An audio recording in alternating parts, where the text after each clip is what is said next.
నేను ముఖ్యమంత్రి అయినా వారు ప్రజాప్రతినిధిగా కరీంనగర్లో జరిగినటువంటి సభకు వచ్చింది. అందరూ మాట్లాడిన చాలామంది తాను మాట్లాడుతూ ఒకటే మాట కోరిండు. అయ్యాక బోర్నపల్లి అనే కాడ గోదావరి మీద ఒక బ్రిడ్జ్ అవసరం మాకు, అది కంపల్సరీ కావాలి అంటే నేను ఇక ఓదాలు బిదాలని మర్చిపోయి ఏంది జీవన మళ్ళీ చెప్పండి అంటే చెప్పిండు ఆయన. వెంటనే అక్కడి నుంచి ఆదేశాలు ఇచ్చి 70-80 కోట్ల రూపాయలు మంజూరు చేసి ఆ బ్రిడ్జి అప్పుడు కట్టించినాం. తన యొక్క నియోజకవర్గం పట్ల, తన ఏరియా పట్ల, తన పరిసర ప్రాంతాల ప్రజల పట్ల ఆయన కనపరిచిన ప్రేమ అదంతా కూడా చాలా అద్భుతం. అందుకే ఆయనకు అంత మంచి పేరు కూడా ఉంది. అది నాకంటే మీకందరికి బాగా తెలుసు.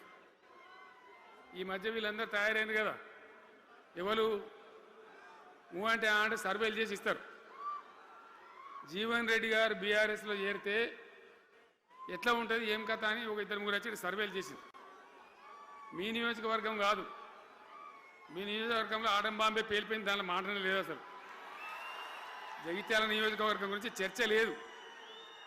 కానీ వాళ్ళు ఏం చెప్పినా సర్వే వాళ్ళు పక్కనున్న సొప్పదండి కావచ్చు, ధర్మపురి కావచ్చు, మేరిట్ల కొట్టుపల్లి కావచ్చు, ఇంకా చాలా కాన్స్టిట్యున్సీలు కావచ్చు, చాలా ప్రభావం ఉంటుంది జీవన్ రెడ్డి గారిది. ఒక అద్భుతమైనటువంటి దీంతో రాజకీయమైన ఇది వస్తుందని చెప్పి వాళ్ళు సర్వే చేసి చెప్పినారు.